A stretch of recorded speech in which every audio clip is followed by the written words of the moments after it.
Hey, ladies and gentlemen, thank you so much. I hope all is well.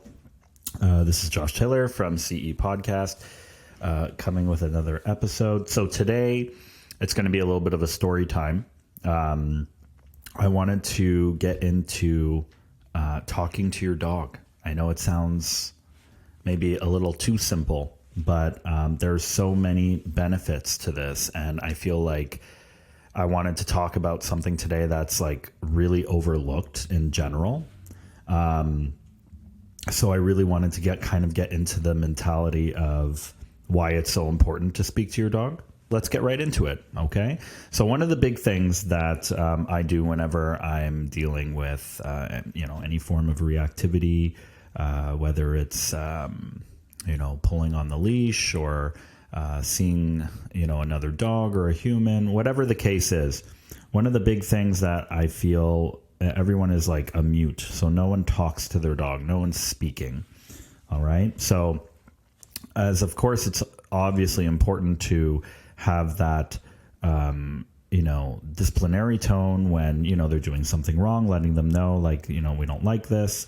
And then of course, having something, positive, right? So letting them know that when they're doing something right. Those are the two obvious versions of, us speaking to our dogs. But I actually talk about my day. I talk to them about, what's going on in my life. I do this thing, and honestly, I thought it was just kind of a me thing. And I actually found an article about how this is a very powerful tool to use. And I'll talk to my dog and I'll add in words that they know. So things that they hear often, like walk or squirrel or, even their name, of course, but like I'll add these things in there to get them to, of course, pay attention and to look at me more. But the big thing about having these conversations is we've actually found that dogs will really like mentally listen to you. So this is actually such an important tool, and I see it time and time again when we're dealing with reactivity, when we're passing people. It's so important that we're having that conversation. This way we can get our dog to focus on us when we are trying to pass by, whatever the scenario is. Of course, if you're at a distance, letting them stare is okay.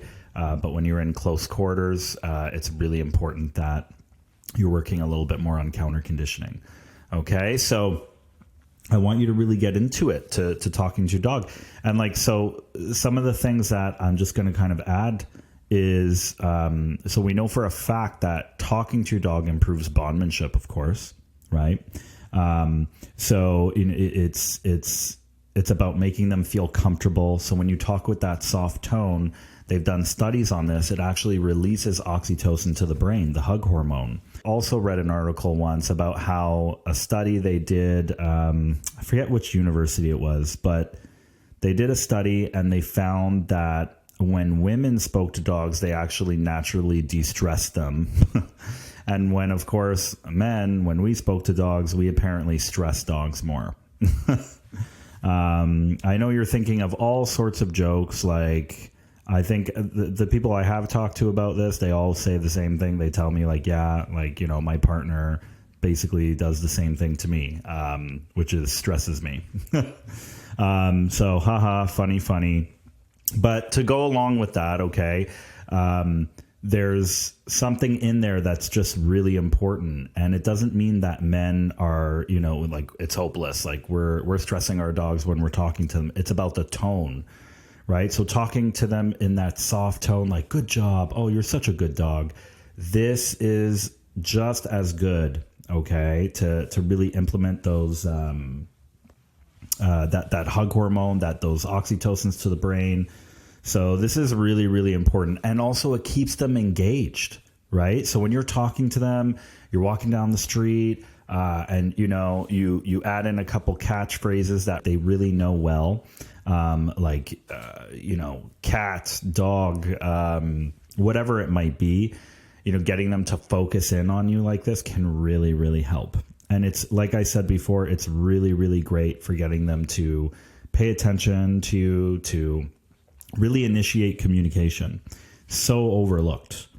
Okay. The other thing is just human speech in general is very interesting to a dog. And we're going in the UK because all the good stuff comes from there, in general, I find, at least, information-wise, when it comes to dogs. But they wanted to know if like dogs like could understand, like truly understand the difference between like human interaction vocally and dog related language, etc. And they really did find that through the experiments, like the normal tone of voice and the high pitched kind of speech can't help but that, the highest pitch that we use that like we can't help to use, but like with babies, they really recognize these things. They really recognize that you're happy, that you're excited. So it's really important that you're using this type of conversation every once in a while. It's really just about having a nice soft tone. So I want you to understand some people go a little overboard when they talk to their dogs. It is entirely fine. I'm not complaining. I'm just saying don't be shy to have a little bit more of a soft tone. But you don't have to go to that high pitch that sounds almost like a little nerve-wracking. Okay. And remember, this is so important for engaging their mind, right? You want them to focus in on you. You want to build that relationship. You want them to be de-stressed. These are all things that can help you in high stressful scenarios, right? This is such an important tool. There's so much going on, so many tips and so many tricks and so much good information and so much bad information on the internet and so on. So it's just important that you really look into making sure that there's some form of research to really kind of get an idea of what is going on, okay, and what you're doing, etc. Also, by the way, talking to your dog is actually good for you too. Okay, it's good for the human health. It actually, again, lowers your stress level. It's good for mental health. It's also a good way to vent. So, believe it or not, going on a walk, talking to your dog about whatever is going on in your day. I do this all the time. It helps me so much. So much. You have no idea. Okay?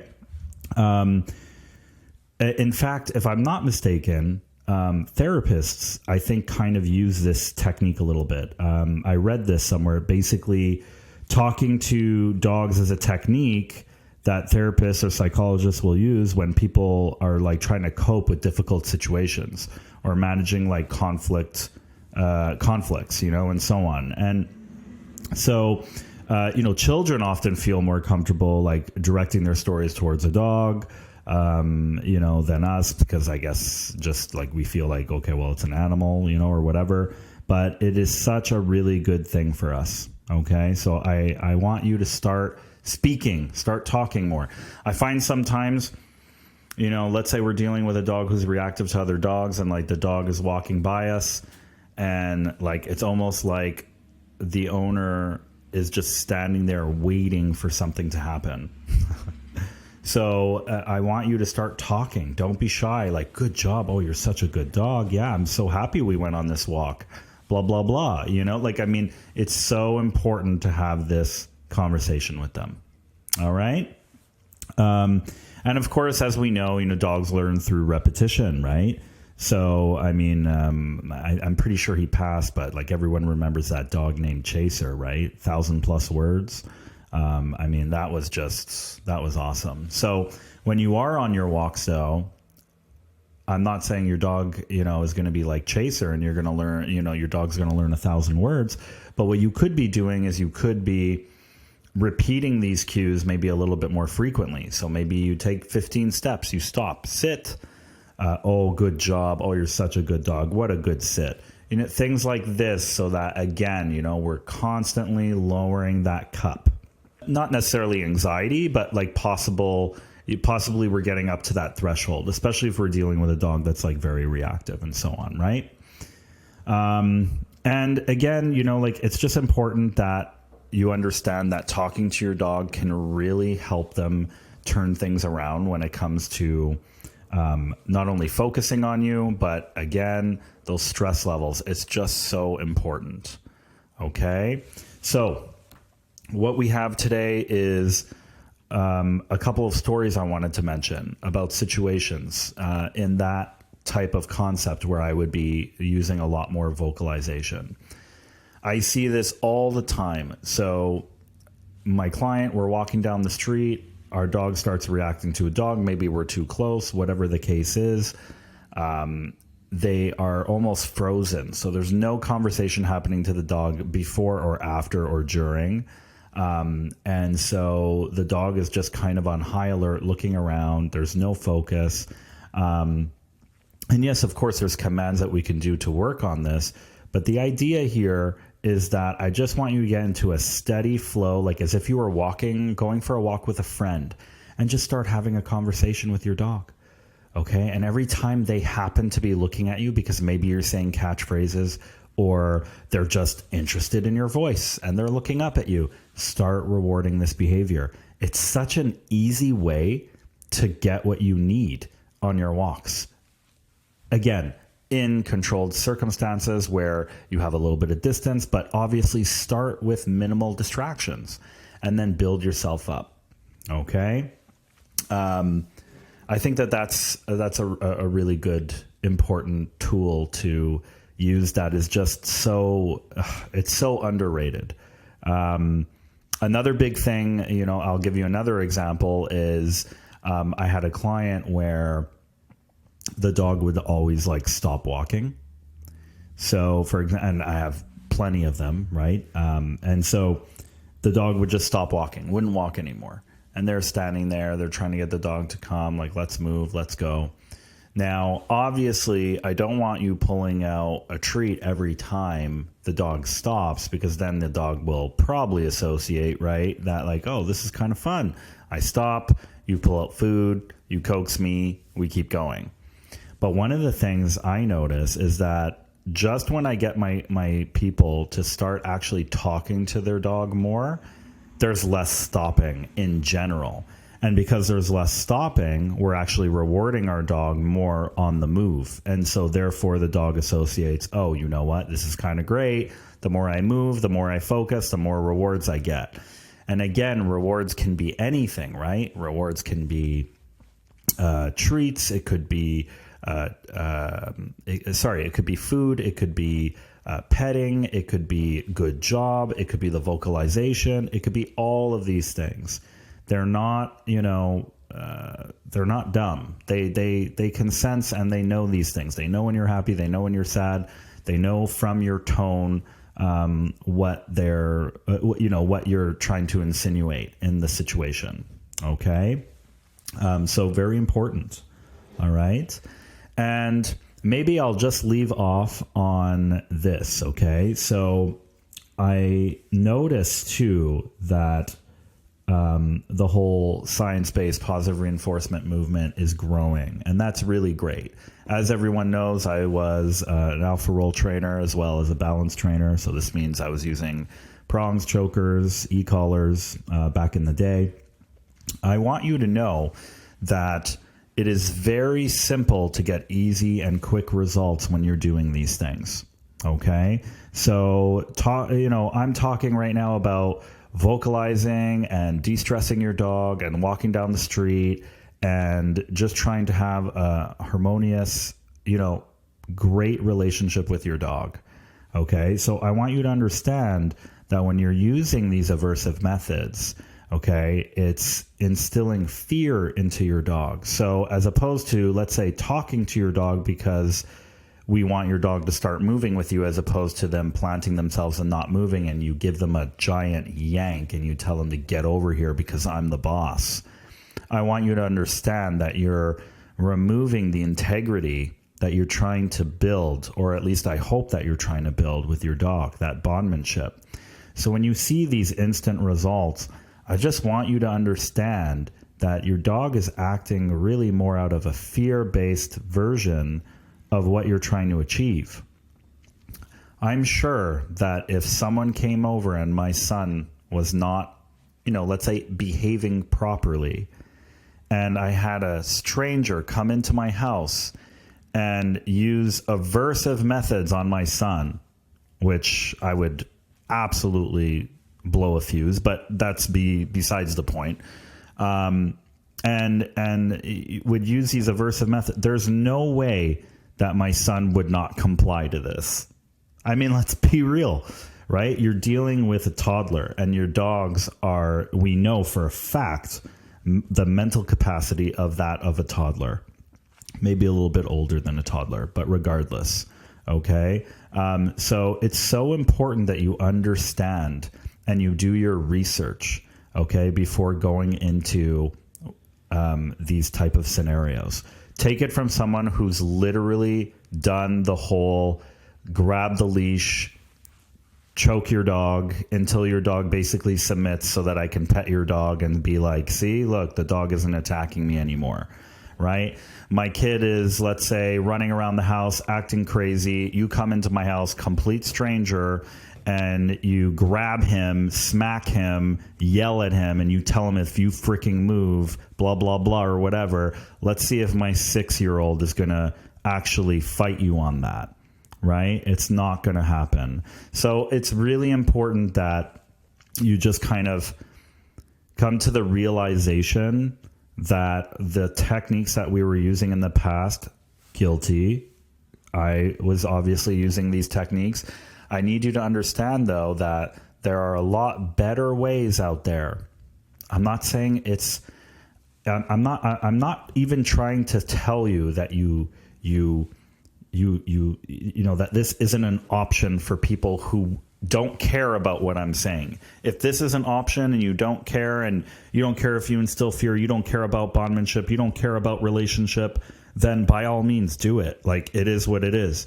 But I'm just giving you the facts as to why, I use stuff like vocalizing and talking more to my dog, building that relationship, because I look at my dog the same way I look at my children, and not in the same sequence as they're both kids, like physically, but more about the fact that I want to have the relationship that I have with my son, with my dog.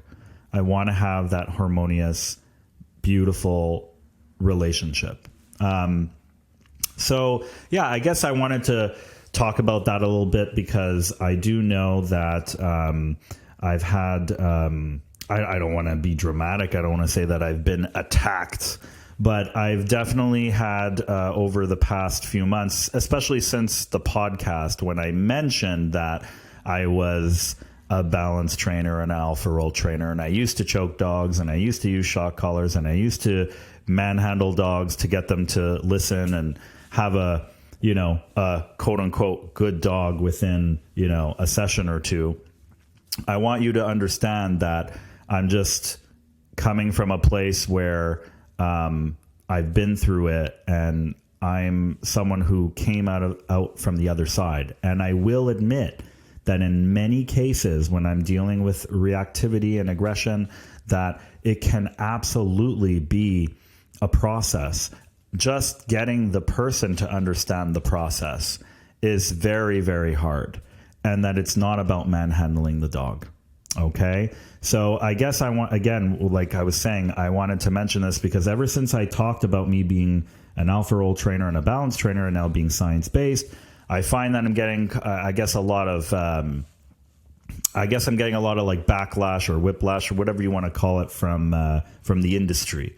So I guess people are not very pleased that I came out telling them that I used to be this type of trainer and now I'm this kind of trainer, because I guess in many ways it makes the industry of balance training and using aversive methods, it almost makes it look obsolete because of the fact that I made the switch and why I made the switch.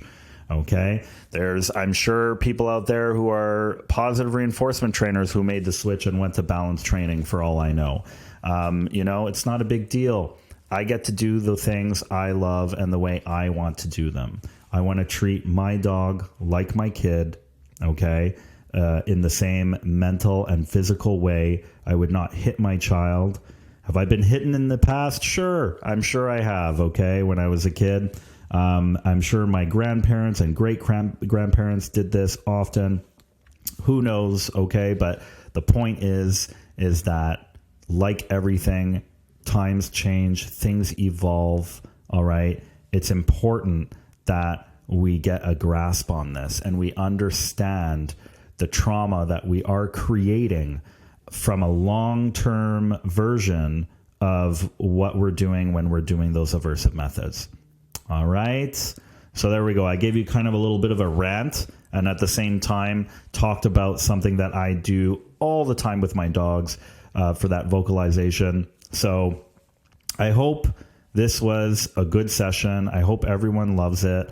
And I'm sure I'm going to have some haters, like I have been in the past few months since doing the podcast, since talking about how I made the switch.